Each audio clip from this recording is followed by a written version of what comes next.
We have a breakout happen on Friday. Last Friday this year, there's a breakout finally resolve itself out from this trading range. That's encouraging. Last Tuesday, we talked about potential supply absorption. How did it go? On Tuesday, and we talk about if we could see some form of the consolidation and then hovering around here before the breakout, that would be great. That's considered as the classical supply absorption process. Instead of having the supply absorption, what we have here is another pullback because these few candles did not resolve itself out with a straight breakout. Instead, it fell and did a spring.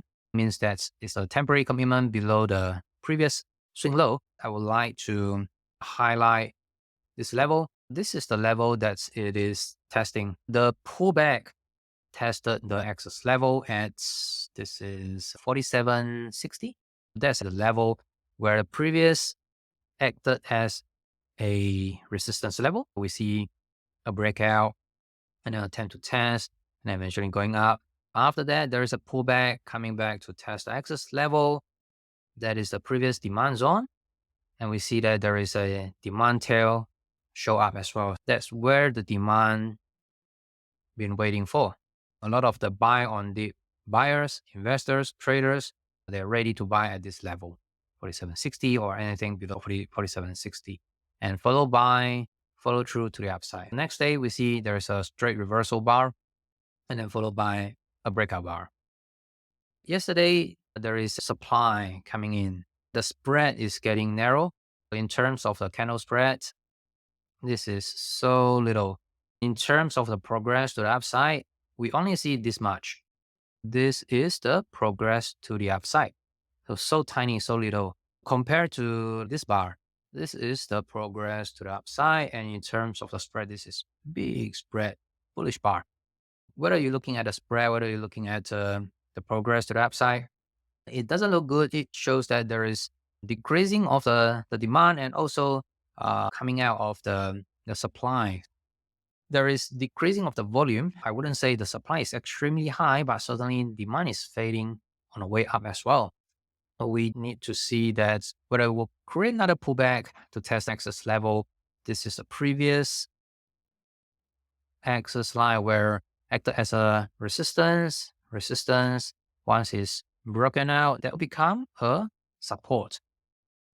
I wouldn't be surprised if the price come back to have a test, although it seems like a bit deep pullback, but that's totally fine. Or it could consolidate a bit here. Let's see whether they will have any form of the increase of the supply level come out at this overbought of the level. Because if you look at the up channel, this is a big up channel.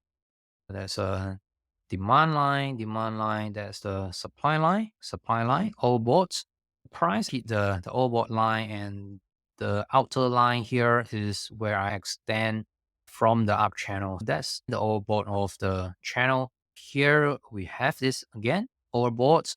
And then once we have the breakout, and it also hit the overbought of the level. In my email last week, I talked about the immediate target is about 4,900, 4,898. That's almost hit the 4,900 level. That's the first target. It's a routing number. It's a psychological number, although it's not as great as 5,000, but still that's a round number, 4,900. It's coincide with the overall of the channel. And yesterday showing decreasing of the spread and also decreasing of the progress to the upside. Certainly profit taking and also lack of demand. We'll need to see whether we'll have some pullback show up here or normal consolidation. Here's the important thing. If we look at this price action, it doesn't show bearish characteristics. If we look at the market breadth together, like we discussed, the breadth has been decreasing, especially the short-term breadth. That doesn't look good in terms of the index as well. It is important to have the breadth to support. Otherwise, it's a matter of time. We'll see the index to have a huge profit-taking bar with an increasing of the supply to kickstart a meaningful pullback or correction. Just now, we already see that the short-term breadth has been rebounding from 24 to about something 46, 45. Although it's still below 50, it is rebounding. That's a great thing.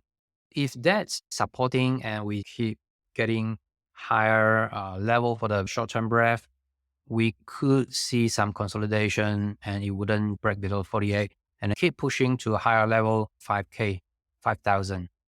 Although this doesn't look that great as of yesterday because of the decreasing of the spread, decreasing of the progress to the upside, and also decrease of the volume, suggest the lack of aggressive demand. But let me hover my mouse here on yesterday bar. Can you see Russell 2000 is up 2%? If you compare this four index, Russell up 2%, Nasdaq up 0.1%, S&P up 0.2%, Dow Jones up 0.4%.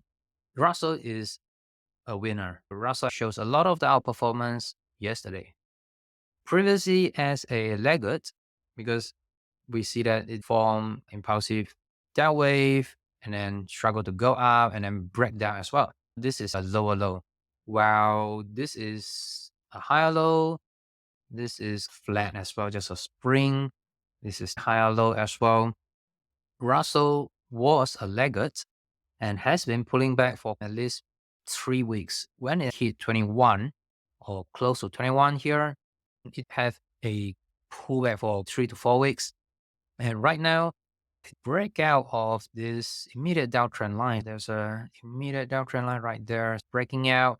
And then finally, yesterday shows some outperformance, beating S&P, beating the Nasdaq, beating the Dow Jones.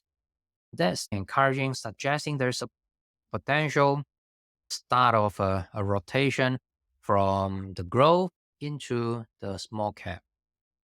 That's why we see that yesterday beating the three indices. If Russell is taking the lead and become the leadership, we should see the improvement in terms of the market breadth because there are a lot of the stocks in the Russell or a lot of the small cap, mid cap stocks participating in a rally. That certainly will support the whole market. If that's the case, we could anticipate some kind of the pause. It might not be a straight pullback. It might be a pause or consolidation for either Nasdaq or S&P. A healthy pausing while the Russell 2000 keep charging up.